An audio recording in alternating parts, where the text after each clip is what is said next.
सोलन में बरसात के मौसम में बीमारियों की फैलने की आशंका को देखते हुए जिला स्वास्थ्य विभाग ने नागरिकों को सतर्क रहने की सलाह दी है।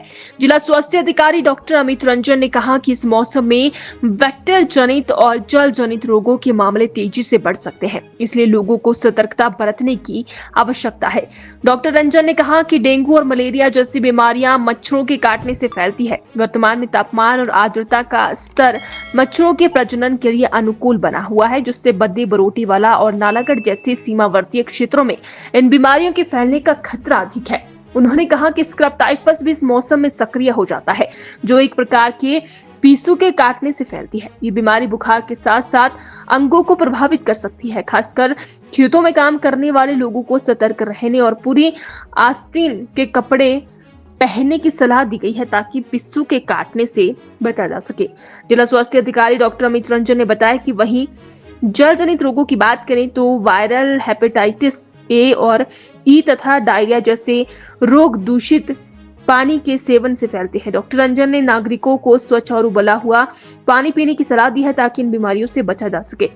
उन्होंने कहा कि यदि किसी व्यक्ति को बुखार, थकान, उल्टी, दस्त या किसी कीड़े के काटने का निशान दिखाई दे तो उसे नजरअंदाज ना करें और तुरंत नजदीकी अस्पताल जाकर जांच कराएं। समय पर उपचार से सभी गंभीर बीमारियों को रोका जा सकता है।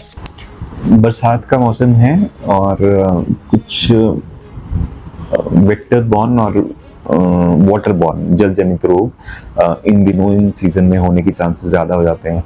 जैसे कि मच्छर से हमारे जो बॉर्डर एरियाज हैं, बद्दी, बरोटीवाला, नालागढ़, वहाँ पर मॉस्किटो बाइट से डेंगू और मलेरिया के केसेस आजकल के सीजन में ज़्यादा होने के चांसेस होते हैं, क्योंकि उस मच्छर के लिए जो एटमॉस्फेयर रहता है वो कंड्यूसिव रहता है। जैसे कि 30 डिग्री सेल्सियस से ज़्यादा टेम्परेचर और 50% से ज़्यादा ह्यूमिडिटी आजकल मिलेगी।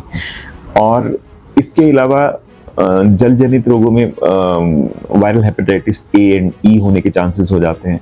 तो उसके लिए मैं तो ये कहूँगा कि पानी जो है वो स्वच्छ पानी पीने के लिए इस्तेमाल करना चाहिए, और जहाँ तक संभव अगर हो सकता है तो उसको पानी को बॉयल करके भी पी सकते हैं, और वो डेफिनेटली उससे इन बीमारियों से बचने में हेल्प मिलेगी। दूसरा, डायरिया के केसेस बढ़ सकते हैं, तो अगर इस तरह की कोई शिकायत होती है इमीडिएटली हॉस्पिटल आना चाहिए। अगेन, स्वच्छ पानी और उबाल के पानी पीना जो है वो उससे प्रिवेंट करता है। इसके अलावा आजकल जो लोग घास में काम करते हैं वहाँ पर एक बैक्टीरियल इलनेस है, स्क्रब टाइफस, जो एक पिस्सू होता है शिगर, उसके काटने से, उसकी बाइट से एक बैक्टीरिया एंटर कर जाता है और उसमें फीवर होता है और उसमें अल्टीमेटली मल्टी ऑर्गन फेलियर हो सकता है। तो उसमें भी अगर फीवर होता है या कोई बाइट लगता है तो उसको इग्नोर न करें, इमीडिएटली हॉस्पिटल जाएं और पूरे कपड़े पहन करके, शूज़ पहन करके खेतों में काम करें अगर काम कर रहे हैं तो, ताकि उसकी बाइट से बचा जा सके। तो इस तरह की यही इलनेसेस हैं जो कि आजकल सीजन में हो सकती हैं।